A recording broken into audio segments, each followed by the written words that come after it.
Hi friends and family, welcome to AK family vlogs from UK. So ரொம்ப நாளாச்சுங்க long video போட்டு. So நானும் போடணும்னு நினைக்கிறது, பட் டைம் இருக்க மாட்டேங்குது. பசங்க 2 பேரும் அப்படியே ஒரு சிறகடிச்சு பறக்கிறாங்க வீட்டை விட்டு வெளில வந்தோட. இது ஆக்சுவலாக ஒரு 2 வீக்ஸ்க்கு முன்னாடி எடுத்த வீடியோ தான் இது. இங்கே பாப்பாவுக்கு ஸ்கூல் யூகேயில் ஒரு லாங் ஹாலிடேஸ், பேங்க் ஹாலிடேயோடு சேர்த்து ஒரு 4 டேஸ் லாங் ஹாலிடேஸ் வந்துருந்தது. ஸோ அந்த டைமில் இந்த பவுண்ட்ஸ் பார்க்குன்னு சொல்லிட்டு எங்களுக்கு வீட்டுக்கு பக்கத்தில் உள்ள நியர்பை பார்க்கில் போட்டிருந்தாங்க. இது ஆக்சுவலாக ஒவ்வொரு சம்மர் டைம் ஸ்டார்ட் ஆகிற டைம்லலாம் இந்த மாதிரி போடுவாங்க. ஸோ ஆக்சுவலாக இன்னும் சம்மர் இங்கே ஃபுல்லாக இன்னும் வரலன்னு தான் சொல்லலாம். ஏன்னா வெயிலெலாம் இன்னும் நிறைய ஃபுல்லாக வெயிலெலாம் வர ஆரம்பிக்கலை. பட் அந்த ஒரு லாங் வீக்கெண்ட் வந்த டைமில் அவங்க போட்டிருந்தாங்க. ஸோ அதுக்கு தான் பசங்களை அழைச்சிட்டு போயிருந்தோம். ஆக்சுவலாக இந்த மாதிரி இந்த பலூன் ஹவுஸ்குள்ளே மோஸ்ட்லி சாக்ஸ் தான் போட்டுட்டு உள்ளே விடணும் குழந்தைங்கள. ஸோ இன்ஸ்ட்ரக்ஷன்லேயே போட்டிருப்பாங்க. ஸோ அதனால் நான் ஷூவை கழட்டிட்டு சாக்ஸோடு விட்டுருந்தேன். ஆனால் அவன் அதுக்காக அழுது அடம் பிடிச்சி, ஸோ இப்போ வேறு என்ன பண்ணுறது சரின்னு சொல்லிவிட்டு அந்த ஷூவே போட்டுவிட்டேன். ஸோ அந்த ஷூக்கு பேஸ் ரொம்ப ஹார்டாக இருக்காது அப்படிங்கிறதுனால அவனுக்கு ஷூவே போட்டு விட்டேன். இல்லைனா விளையாட மாட்டேன்ட்டான். ஸோ அதை போட்டு விட்டதுக்கப்புறம் தான் விளையாண்டான் என் பையன். ஸோ இன்னமும் அழுதுகிட்டே நிற்கிறான், சொல்கிறத கேட்கவே இல்லை.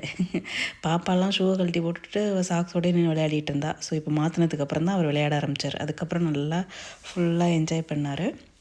ஸோ இதில் ஆக்சுவலாக ஒரு அண்டர் 5 இயர்ஸ்க்குன்னு சொல்லிட்டு ஒரு செப்ரேட்டாகவே ஒரு ஏரியா வச்சுருந்தாங்க. ஸோ அதுக்குள்ளே இந்த மாதிரி சின்ன பிள்ளைங்க விளையாடுறதுக்காக மட்டும் வச்சுருந்தாங்க.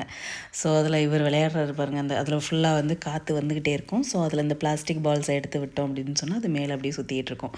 ஒன் டைம் தான் அவன் முன்னாடி அதை செஞ்சு காமிச்சேன். அதுக்கப்புறம் ஃபுல்லாக அதிலே தான். ஸோ இவங்கிட்ட ஒரு டிசிப்ளின் இருக்கும் என் பையன்கிட்ட. எப்படின்னு சொன்னால், ஏதாவது ஒரு பொருள் எடுத்து விளையாண்டோம் அப்படின்னு சொன்னால், அப்போ நெக்ஸ்ட்டு வேறு ஏதாவது பார்த்து விளையாட போகிறோம் அப்படின்னா, இந்த பொருளை எங்கேருந்து எடுத்தானோ அதே இடத்துல கொண்டு வச்சுருவான். ஸோ அந்த பழக்கத்தில் அவன் என்ன பண்ணிட்டான்னா, இப்போ இந்த பிளாஸ்டிக் பால்ஸ் எல்லாம் அங்கங்கே கிடக்கிறது எல்லாத்தையும் பொறுக்கிட்டு இந்த ஓரமாக போட ஆரம்பிச்சிட்டான். ஸோ ஒரு சர்டைன் டைமுக்கு மேலே வேறு யார் அந்த பால் எடுத்தாலும் அவங்கள்ட்டேருந்து போய் பிடுங்கிட்டு இங்கே அந்த பால் எல்லாமே ஒரு ஓரமாக சேவ் பண்ணிகிட்டு இருந்தான். நல்லா என்ஜாய் பண்ணாங்க. ஆக்சுவலாக என்னை கண்டுக்கவே இல்லை. சரி வாடா வேறு இதில் போய் விளையாடலாம் அப்படின்னு சொல்லி கூப்பிட்டாலும் வர்ற மாதிரி இல்லை. இதே இடத்துலையே ரொம்ப நேரமாக விளையாடிட்டு இருந்தான். ஸோ அப்புறமா அவனை மல்லு கட்டி தான் நான் வேறு இதில் அழைச்சிட்டு போய் கொண்டு விட போனேன். ஸோ இதில் ரொம்ப ஜாலியாக என்ஜாய் பண்ணிகிட்டு இருந்தார். அப்புறம் பாப்பா பார்த்திங்கன்னா ரொம்ப நேரமாக அங்கே இந்த பலூன் விற்றுக்கிட்டு இருந்தாங்க. ஸோ அது வேணும்னு சொல்லி கேட்டுக்கிட்டே இருந்தா. இந்த பலூன் பார்த்தோன்னே இதில் ஆக்சுவலாக அந்த ரப்பர் கொடுத்துருந்தாங்க, இந்த மாதிரி அடிக்கிறதுக்கு ஈஸியாக இருக்கும்னு சொல்லிட்டு. அதை அவளுக்கு அடிக்க தெரியலை. நான் அவளுக்கு அடித்து காட்டினேன். அப்படியும் அடிக்க தெரியலை, அடிச்சிட்டு இருந்தா. இந்த பலூன் காஸ்ட் எவ்வளோன்னு பாருங்கள், 3 பவுண்டு. ஸோ நம்ம ஊர் காசுக்கு ஒரு நியர்லி 330 330 ரூபா அந்த மாதிரி இருக்கும். ஸோ இந்த பலூனுக்கு வாழ்வை பார்த்திங்களா. ஸோ அப்புறம் இவர் பாருங்கள், என் வழி தனி வழின்னு சொல்லிட்டு அவங்க செக்ஷனாக பிரித்து வச்சுருக்காங்க. அதுக்கு உள்ளே வெளில வர்றாரு அவர். அப்புறம் ஒரு வழியாக அந்த அண்டர் 5 ஏரியாவில் ஃபுல்லாக எல்லாம் கவர் பண்ணி முடித்தாச்சு. எல்லாமே விளையாண்டுட்டு அதுக்கப்புறம் இந்த சைடு வந்தோம். பெரிய பிள்ளைங்க விளையாடுற ஏரியாவில் என்ன இருக்குதுன்னு சொல்லிட்டு பார்க்கலான்னு சொல்லிட்டு வந்தோம். இதில் டிக்கெட் எப்படின்னு பார்த்தோம் அப்படின்னா, ஓவரால் என்ட்ரி ஃபீஸாகவே நாங்கள் பே பண்ணிட்டோம். இப்போ ஒரு குழந்தைங்களுக்கும் அண்டர் 5 இயர்ஸ் ஓல்டுக்கெலாம் 8 பவுண்டு. ஒரு குழந்தைக்கு 8 பவுண்டு, அடல்ட்ஸ்க்கு 2 பவுண்டு தான். ஸோ இப்போ அடல்ட்ஸ்க்கு ஏன்னா அடல்ட்ஸ்க்கு இதில் ப்ளே பண்ணுறதுக்கு ஒன்றுமே இல்லை, ஜஸ்ட் அவங்க கூட வர்றது தான். ஸோ ஓவரால் டிக்கெட் எடுத்துட்டோம். ஒரு 2-3 இடத்துல மட்டும் ஸ்பெஷலாக அதுக்கு பே பண்ணி விளையாடுற மாதிரி இருந்துச்சு. அதுக்கு நாங்கள் மோஸ்ட்லி போகலை. அதுக்கப்புறம் அவங்க ஐஸ்கிரீம் வண்டியெல்லாம் நிப்பாட்டி வச்சுருந்தாங்க. அப்புறம் ஃபுட் ஸ்டாலும் இருந்தது. நாங்கள் ஃபுட் ஸ்டால் எதுவும் போகலை. பட் ஐஸ்கிரீம் பார்த்துட்டா பிள்ளைங்க விடுவாங்களா. அப்புறம் போயிட்டு எல்லாருக்கும் ஆளுக்கு ஒரு ஐஸ்கிரீம் வாங்கி கொடுத்து அவங்கள சாப்பிட வச்சுட்டு பொறுமையாக உட்கார வச்சு ஒரு இடத்துல சாப்பிட வச்சுட்டு அதுக்கப்புறம் மறுபடி விளையாட விட்டோம். அங்கே இவர் அவங்க இங்கே போயிட்டு நான் இவரை மேனேஜ் பண்ணுறது மட்டும்தான் எனக்கு வேலையாக இருந்துச்சு. பாப்பாவை நான் கண்டுக்கவே இல்லை. அவள் பாட்டுக்கும் ஃபுல்லாக அங்கே ஜாலியாக விளையாடிட்டு இருந்தா. இவன் அவளை தேடி திரிகிறது தான் வேலை. பாப்பா எங்கே போகிறா வர்றான்னு சொல்லிட்டு அவள் பின்னாடி தேடி திரிஞ்சுக்கிட்டே இருந்தான். ஸோ இது உள்ளேயே பார்த்தோம் அப்படின்னு சொன்னால் ஸ்லைடு மாதிரியும் வச்சுருந்தாங்க அழகாக. ஸோ அந்த சைடு வந்து ஸ்டெப்ஸ் மாதிரி இருக்கும், அதில் ஏறி இந்த சைடு வந்து ஸ்லைடு மாதிரி வர்றது. இது ஈஸியாக இருந்துச்சு இந்த பிள்ளைங்களுக்கு விளையாடுறதுக்கு. உண்மையிலே சொல்லப்போனால் கொடுத்த காசுக்கு வந்து ஒர்த்துன்னு தான் சொல்லலாம். பட் நாங்கள் என்ன ஒரு ஒரு விஷயம் பண்ணிட்டோம் அப்படின்னு சொன்னால் கொஞ்சம் லேட்டாக போயிட்டோம். அவங்க வந்து 10 to 5 தான் டைமு. 10 to 5க்குள்ளே எப்போ வேணாலும் போயிருந்துருக்கலாம். எங்களோட சேர்ந்து ஒரு அக்காவும் வர்றேன்னு சொல்லியிருந்தாங்க இல்லையா. ஸோ அதனால் கொஞ்சம் வெயிட் பண்ணிவிட்டு ஒரு 3:30 போல் தான் நாங்கள் வந்து உள்ளே போனோம். ஆஃப்டர்நூன் லஞ்ச்லாம் முடிச்சுட்டு நாங்கள் சரி சாவகாசமாக போயிட்டு வரோம். வீட்டுக்கு பக்கத்தில் தான் இருந்துச்சு. ஸோ அதனால் போயிட்டு வரலான்னு சொல்லிட்டு போனோம். ஒரு 3:30க்கு போனோம். 5 o'clock வரலாம் தான் விளையாட முடியும். சரி ஓகே, அதுக்கு மேலேயும் அவங்க விளையாடுவாங்களான்னு தெரியல. எப்படியும் ஒரு 2 ஹவர்ஸில் விளையாண்டாலே டயர்டாகிடுவாங்க சொல்லிட்டு நாங்கள் சரி பரவாயில்ல அப்படின்னு சொல்லிட்டு போனோம். ஸோ கிளைமேட்டும் அதுக்கேற்ற மாதிரி ஒத்துழைச்சது. ஸோ ரொம்ப வெயில் இல்லை. ஸோ நல்ல ஒரு என்ன சொல்கிறது, வெயிலும் இல்லை மழையும் இல்லை. ஸோ ஒரு நல்லா இருந்தது. பிள்ளைங்க நல்லா என்ஜாய் பண்ணாங்க. அப்புறம் இதில் ஒரு ஐஸ்கிரீம் கோனை கீழே போடுற மாதிரி இல்லை, அதை ஃபுல்லாக கையில் வச்சுக்கிட்டே விளையாடிட்டு அதை சாப்பிட்டுக்கிட்டு சைடில் அப்படியே விளையாடிட்டு இருந்தார். இது ஆக்சுவலாக பெரிய பிள்ளைங்க விளையாடுறது. பாப்பா இங்கே விளையாண்டதுனால அவனும் இங்கேயே வந்து நின்றுட்டு இருந்தான். ஸோ அவளே தான் ஃபாலோ பண்ணிகிட்டு இருக்கிறான். அவள் வந்து பாப்பா வந்து இவனை கண்டுக்கல.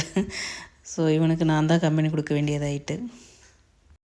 ஸோ அப்படியே சைடில் பார்த்திங்கன்னா இது ஒரு பார்க்கோட ஒரு பகுதியில் மட்டும்தான் வந்து இந்த இது போட்டிருந்தாங்க, பவுன்ஸ் பார்க்கு. ஸோ அந்த சைடு ஒருத்தவங்க வந்து நாயை வாக்கிங் கூப்பிட்டு வந்தவங்க வந்து நாய்க்கு வந்து அந்த பால் வீசி விளையாடிட்டு இருந்தாங்க இல்லையா. ஸோ அதை வந்து நின்று பார்த்துக்கிட்டு இருந்தார், டாகின்னு சொல்லிட்டு. ஸோ அதையே வந்து ரொம்ப நேரமாக பார்த்துக்கிட்டு இருந்தான். அது பார்த்துட்டதுக்கப்புறம் வந்து அவர் வழியாக ஐஸ்கிரீமையும் சாப்பிட்டு முடிச்சுட்டு நெக்ஸ்ட் இதுக்கு போயிட்டார். ஸோ இதில் வந்து ஒரிஜினல் ஆடியோ வந்து ஆட் பண்ண முடியல மீன்ஸ் அந்த ஒவ்வொரு பலூன் இதுக்கும் வந்து ஹவுஸ்க்கும் வந்து அந்த மோட்டார் ஓடிக்கிட்டே இருந்துச்சு. ஸோ அந்த ஏர் ஃப்ளோக்காக அது ரொம்ப நாய்ஸியாக இருந்தது. ஸோ அதனால் வந்து அந்த ஒரிஜினல் சவுண்ட்ஸ் கொடுக்க முடியலை. ஸோ இது வந்து மெகா ஸ்லைடு மாதிரி இருந்தது, அது பெரிய பிள்ளைங்க விளையாடுறதுக்கு. ஸோ அதில் போயிட்டு பாப்பா ரொம்ப நேரமாக அதில் தான் வந்து என்ஜாய் பண்ணால். அதுக்கப்புறம் நெக்ஸ்ட் இதில் போயிட்டு அப்புறம் நான் தான் அவளை கம்பல் பண்ணி ஒரே இதில் விளையாடாமல் எல்லாத்துலேயும் போய் விளையாடுங்க அப்படின்னு சொல்லிட்டு அழைச்சிட்டு வந்து மற்ற இதில் விட்டேன். ஸோ இதில் வந்து பார்த்திங்கன்னா அப்படியே இந்த ஒரு இது மாதிரி ஹேங்க் மாதிரி இருக்கும், அதை பிடிச்சிட்டு ஏறுற மாதிரி இருக்கும். அதில் போய் ட்ரை பண்ணி பார்த்தாங்க மேடம். ஸோ அப்புறம் ஒர்க் அவுட் ஆகலை அப்படின்னு சொல்லிட்டு கொஞ்சம் நேரத்துக்கு அப்புறம் வெளில வந்துட்டாங்க. இவர் பலூனை தூக்கிட்டே தெரிஞ்சிகிட்டு இருந்தார். ஸோ இங்கே லோக்கல் யூகேயில் உள்ளவங்களுக்கு நான் மெயினாக வந்து இந்த வீடியோ பார்த்தீங்க அப்படின்னு சொன்னால் அவங்களுக்கு மெயினாக சொல்ல விரும்புகிறது என்னென்னா, ஸோ இந்த மாதிரி சம்மர் ஆக்டிவிட்டீஸ்லாம் வந்து அடிக்கடி போடுவாங்க இனிமேல். ஸோ இப்போ நமக்கு மே மந்த் ஸ்டார்ட் ஆகிட்டு இல்லையா. ஸோ இதுக்கப்புறம் நியர்பை உள்ள பார்க்கு, ஸோ இந்த மாதிரி சம்மர் ஆக்டிவிட்டீஸ் வந்து குழந்தைங்களுக்கு வந்து நிறைய போடுவாங்க சிட்டி சென்டரில். ஸோ இந்த மாதிரி இன்ஃபர்மேஷன்லாம் நமக்கு முதல்ல எங்கே கிடைக்கும் அப்படின்னு சொன்னால், எங்கே நம்ம பார்க்கலாம் அப்படின்னு சொன்னால் ஃபேஸ்புக்கில் தான் மோஸ்ட்லி போடுவாங்க. நான் வந்து இதில் வந்து பார்த்தவர்கள் எப்படின்னா, இங்கே உள்ள மோஸ்ட் ஆஃப் த அப்டேட்ஸு நிறைய பேர் வந்து இன்ஸ்டாகிராம் வந்து ஃப்ரீக்வெண்ட்டாக யூஸ் பண்ணுறது கிடையாது. இப்போ நம்ம வந்து மோஸ்ட்லி இன்ஸ்டாகிராம் யூஸ் பண்ணுறோம். இங்கே உள்ளவங்க வந்து ஸ்டில் வந்து ஃபேஸ்புக்கு அண்ட் டிக்டாக் தான் வந்து மெயினாக யூஸ் பண்ணுறாங்க கம்யூனிகேஷனுக்கு. ஸோ இந்த பவுன்ஸ் பார்க் டீட்டெயில்ஸுமே நான் வந்து ஃபேஸ்புக்கில் தான் பார்த்துட்டு நமக்கு இதுக்கு முன்னாடியே வந்து டிக்கெட் புக் பண்ணுற ஆன்லைன் புக் பண்ணுற ஆப்ஷனும் இருக்குது. ஸோ அதனால தான் இந்த மாதிரி நம்ம இதுக்கப்புறம் ஃபேஸ்புக்லேயே வந்து கனெக்டடாக இருந்தோம் அப்படின்னு சொன்னால் இந்த மாதிரி சம்மர் ஆக்டிவிட்டீஸ் நிறைய போடுவாங்க. இதே மாதிரி இந்த மாதிரி பேங்க் ஹாலிடேஸ், இப்போ நெக்ஸ்ட் வீக் கூட வந்து ஒரு மிட் டேர்ம் ஹாலிடே வரப்போகுது ஸ்கூலில். ஸோ அதுக்கு கூட நிறைய போடுவாங்க. அந்த மாதிரி பக்கத்தில் வந்து பலூன் ஃபெஸ்டிவல்ஸ், அந்த மாதிரி நிறைய விஷயங்கள் இந்த சம்மர் டைமில் தான் நிறைய பண்ணுவாங்க. ஏன்னா விண்டரில் வந்து மோஸ்ட்லி வந்து இந்த மாதிரி ஆக்டிவிட்டீஸ்லாம் பண்ண முடியாது இல்லையா. ஸோ அதுக்காக பண்ணுவாங்க. இது நெக்ஸ்ட் ஆக்டிவிட்டி இந்த மாதிரி பிக் பாலில் வந்து இந்த மாதிரி தள்ளி விட்டு அவன் கீழே விழுந்து இதில் செம்மையாக அவன் என்ஜாய் பண்ணான். ஆனால் கொஞ்சம் நேரத்துக்கு அப்புறம் அவனால் வந்து அங்கே இருக்க முடியலன்னு சொல்லிட்டு வெளில வந்துட்டான். ஆனால் பாப்பா பாலை விட்டு மோதும்போது கீழே விழுந்து செமையாக சிரித்து விளையாடிட்டு இருந்தான். அவனால் பேலன்ஸ் பண்ணி நிற்க முடியலை. நல்லா என்ஜாய் பண்ணார் அவர். அதுக்கப்புறம் வெளில வந்துட்டார். இதில் வந்து அப்புறம் ரொம்ப நேரம் விளையாடவே இல்லை. பெரிய பசங்க விளையாடும்போது அவங்க கூட தான் போய் விளையாடிட்டு இருந்தார்.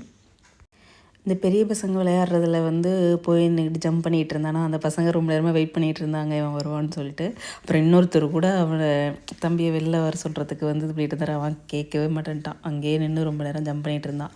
அப்புறம் நான் தான் வந்து மல்லுக்கட்டி வெளில தூக்கிட்டு வந்தாலும் இன்னொரு பெரிய பிரச்சனை பண்ணார். என்னென்னா, அங்கே மோட்டார் ஓடிட்டுருக்கு இல்லையா, அதில் போயிட்டு அதை போய் என்னென்னு பார்க்குறதுக்கு போகிறேங்கிறான். ரொம்ப நேரம் என்னால் ஹேண்டில் பண்ணவே முடியலை அவனை.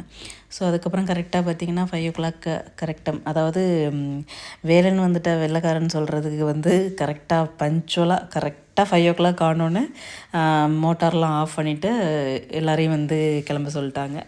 பசங்களாம் அப்படியே ஓரளவு எல்லாமே கவர் பண்ணிட்டாங்க. ஸோ அப்படியே நாங்களும் வந்து வெளில கிளம்பிட்டோம். எப்படி ஹாயாக கையை வீசிட்டு போகிறாரு பாருங்க. செம்ம ஃபன்னு சார்.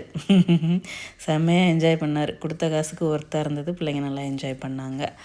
ஸோ அப்படியே எல்லோரும் பை பை சொல்லிவிட்டு வந்துட்டோம். So okay. ஸோ இந்த வீடியோ பார்த்து பிடிச்சிருந்ததுன்னா ஸோ லைக் பண்ணி ஷேர் பண்ணி கமெண்ட் பண்ணுங்கள். ஸோ தேங்க்ஸ் ஃபார் வாட்சிங். Keep supporting. ஸோ எல்லோரும் வெளியேறியாச்சு. இவரை வந்து நான் இன்றைக்கி ஸ்ட்ரோலரில் போடாமல் வந்து பெரும்பாடுபட்டேன்.